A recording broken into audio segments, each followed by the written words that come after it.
I played in the AFL for 10 years for the West Coast Eagles, and I'm a bisexual man. That's a really big thing to say. Yeah. Exactly 1 week ago, we brought you a podcast episode that posed a simple question. Does the AFL have a homophobia problem? Now, at the core of this discussion is the fact that the AFL is the only major professional male sporting code in the world to have never had an openly gay or bisexual player past or present. It is a remarkable statistic for a game more than 120 years old. But that statement is no longer true. On today's podcast, TDA sits down with former West Coast Eagles player Mitch Brown. What started with an Instagram DM from Mitch to TDA last Thursday culminated in an in-depth chat that we're going to bring you in 2 parts, today and tomorrow. What you're about to hear isn't just the biggest story we've ever told. It's a conversation that will echo through every football club, every locker room, and hopefully every young person's bedroom across the country. We are honoured that Mitch chose TDA as the platform to tell his story. This is our historic chat with Mitch Brown, exclusively on TDA. You all right? Nervous. I smile when I'm nervous. I'm nervous too. It's a good trait to have. Mitch, thanks so much for joining us on the Daily Aus today. So it was about this time last week that I got a DM from you on Instagram. Take me through the hours that led up to sending that message and what the message said. Well, firstly, it's really lovely to meet you, Sam. I mean, the message, it wasn't so much hours. It was a moment in time for me, and it was seconds. But leading up to that, it's been years of, emotions, feelings trapped in my head, in my soul, in my heart for so long. And I sent you a DM on Instagram after I saw a video when you're talking about the recent homophobic slur in the AFL and everything that, the reactions that came with that. And my text message said, "Hey, Sam, I played in the AFL for 10 years for the West Coast Eagles, and I'm a bisexual man." And that's all it said. That's a really big thing to say. Yeah. I'm,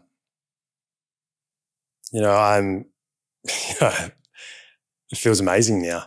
The moments that led up to that, and it was just a DM. I slid into your DMs.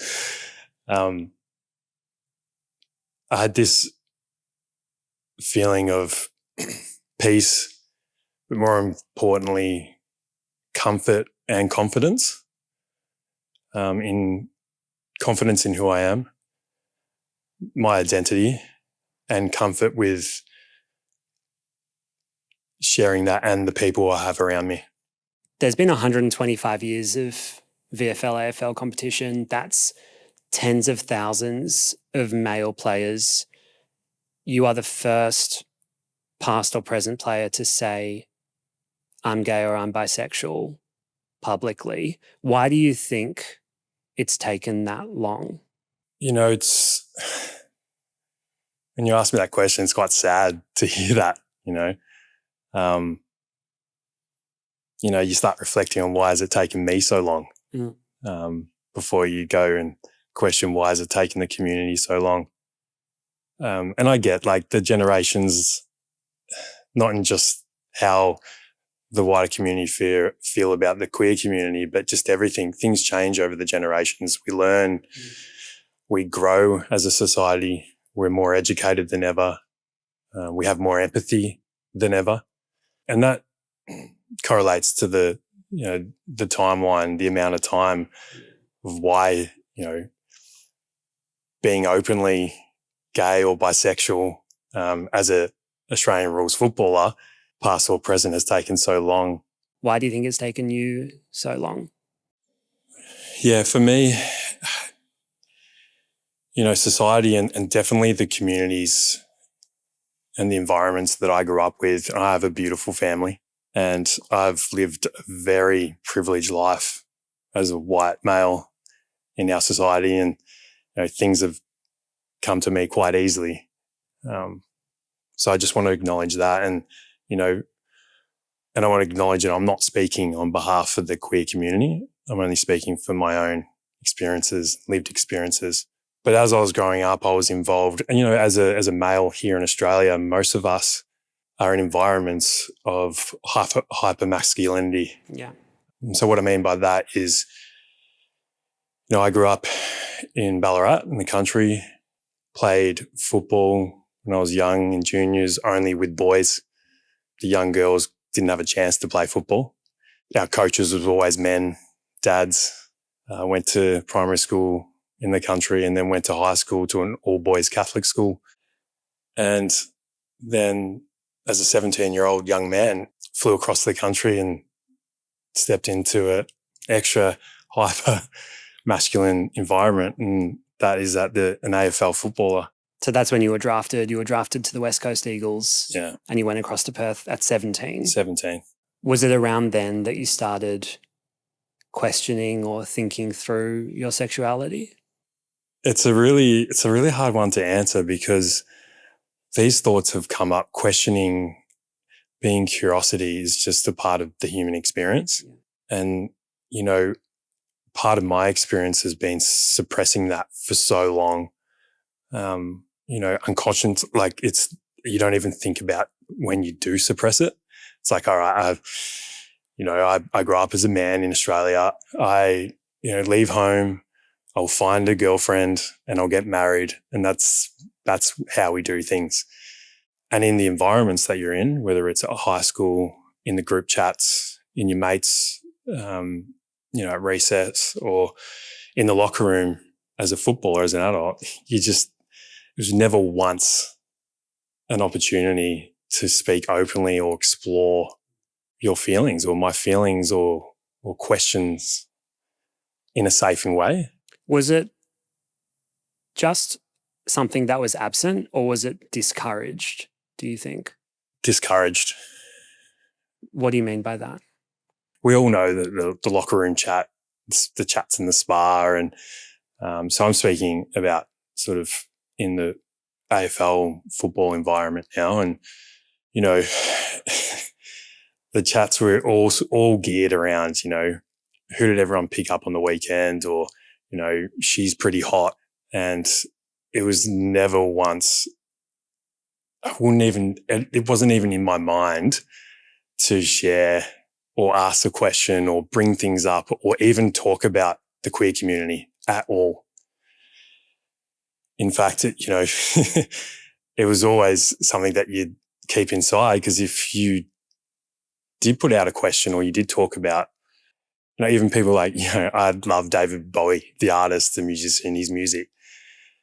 And even if I was to talk about David Bowie as a talented artist, as someone to aspire me to be truly yourself and happy with whoever you are, the conversation would always steer back about his sexuality and his queerness, if you like, when it was never meant to go that way. Yeah. So why would I bring him up when the conversation would go that way? And I think the thing that's really interesting to me is that I think I'm right in describing these guys also as some of your best mates and housemates at the time and lifelong friends.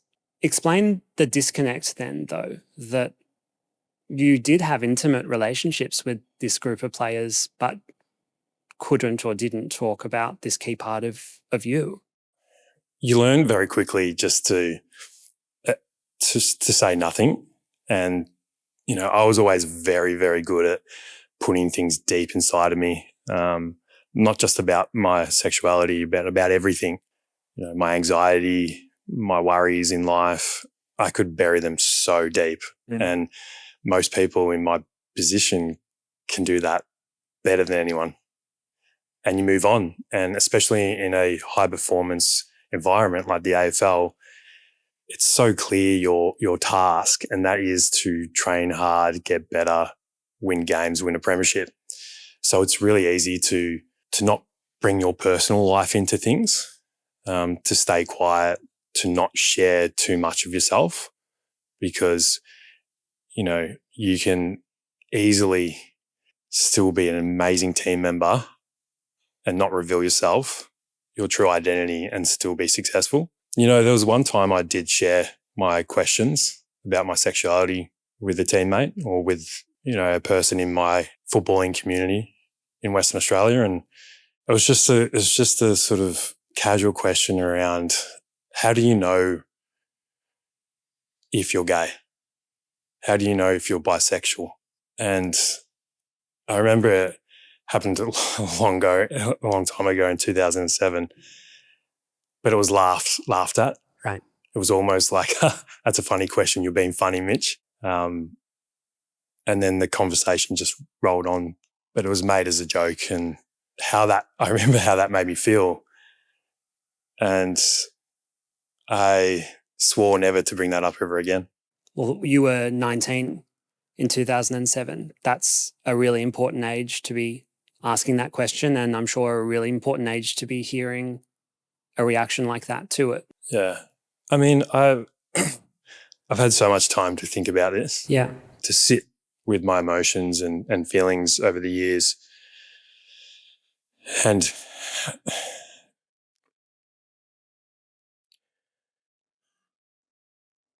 sorry.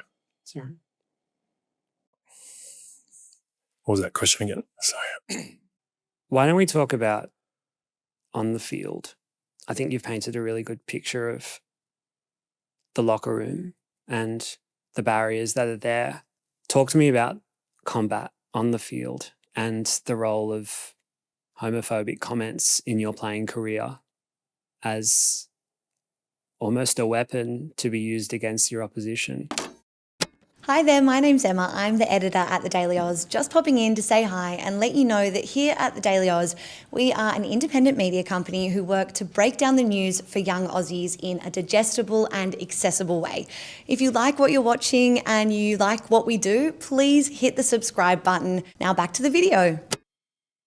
As I've mentioned, around this notion around hyper-masculinity and the culture in, and I'll say AFL, but I really mean men in Australia. The more masculine you are, in a sense that most people know that as in strength, the more you show those characteristics as a footballer, the better you are. So on the field, you're trying to beat your opponent, right? Trying to win. And the best way to do that is to show your strength. It's like, it's so primitive, isn't it? Well, it makes for good television as well.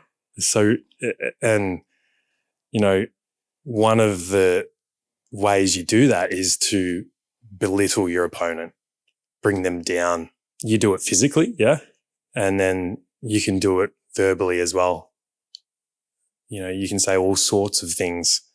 And you hear it every weekend on the television is, it's all about the mind games and between the coaches and the players. And, I think this team were better between the years today. And, what does that mean? Did they belittle their opponents? Did they strategize better and execute? Yeah, well, yeah, like for sure. But, it also meant that they overcame their opponents with strength, and part of that was to verbally intimidate your opponent. And you hear that on the field every single week, every single game. You hear that in your workplace, on the building site, at schools.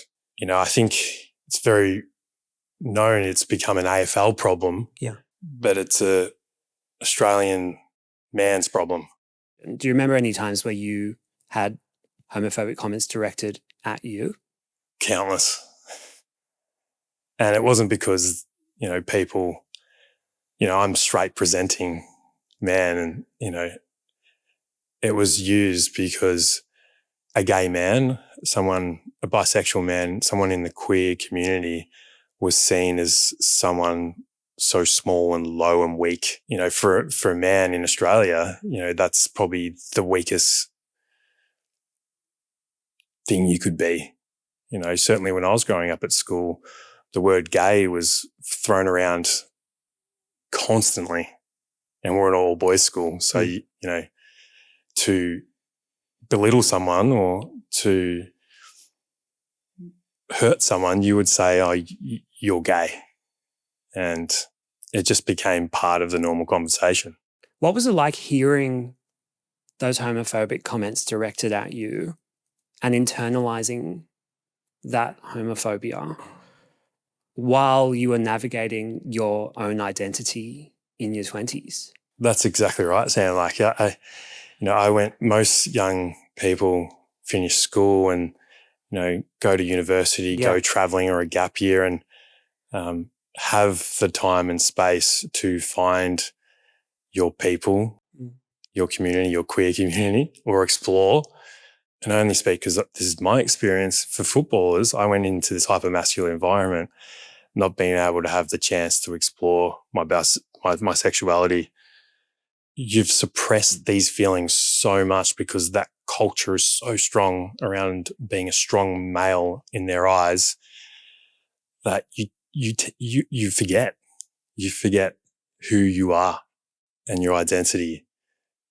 You know, this notion around, you know,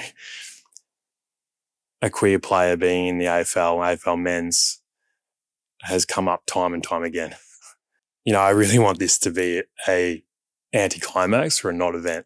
And the reality is that you retired many years ago and we're still in relatively the same position with the frequency of homophobic talking points in the AFL. Has anything changed since you played, do you think? Well, I can't speak for the locker rooms now, but, you know, the fact that we're hearing more publicly about a homophobic slur is a good thing because it is being called out. I remember when this when this was brought up at one time when I was playing around no gay men in the AFL, I was sitting in the massage room and there was just the general conversation around the issues in the AFL and this came up. And I remember two people having a conversation around how they would feel having a shower next to a gay man. One of the players referred it, I'd rather be in a cage full of lions than have a shower next to a gay man. Wow. And there's been so many times in my life that I've seen things or heard things and not said anything. And I didn't say anything in fear of people thinking that I was gay or bisexual. And I remember that feeling it's so strong. And I didn't do anything about that. That's a lot of fear to hold for a long time. Talk to me about then where you began to deconstruct that fear. Just speaking about that locker room from that day, part of the conversations that we used to have in the locker room and in the spas and the swimming pools and is like, oh, you know, who is gay in this footy club? Right. Oh, we think it's that. It's definitely that person. They haven't had a girlfriend for a while or ever. Those conversations, that culture, that behavior, you know, sitting there hearing that, again, you bury it even further. You know, I got to the end of my career and I was asked to play on for a couple more years and I was over it. I was done. How much of a role did this conversation we're having today and the topics in it, how much of a role did that have in you making that call to end your career? Huge. Right. You know, my sexuality is only one part of me. Sure. There's a lot of parts of Mitch. And one of the biggest reasons I wanted to finish up playing AFL was to meet new people. I craved talking to someone and not being judged. I craved the ability to choose who I wanted to be around rather than to fit in to a team. And, you know, ultimately in all aspects of my life, not just my sexuality. That's why I decided to finish. And when I finished, I never looked back on my career and football, and I played for 10 years. So there's enough there to, have some sort of wisdom. And I look back and I go, I'm not disgruntled. I didn't hate my experience as a footballer. I loved it, but I'm so ready to finish and move on. And it took me a while to start to deconstruct this strong identity that was stowed upon me by the environments that I was in, that I truly believed in. Like, I bought into that. The fear was so strong. And the fear of being caught out? Yeah. Scared of being outed or someone to call you gay. And then because I wasn't ready, I wasn't confident in my identity and who I was, my natural reaction would be to suppress that, to project my masculinity even more. And I wasn't ready for that. I didn't understand. I didn't have the confidence in my identity as a bisexual man.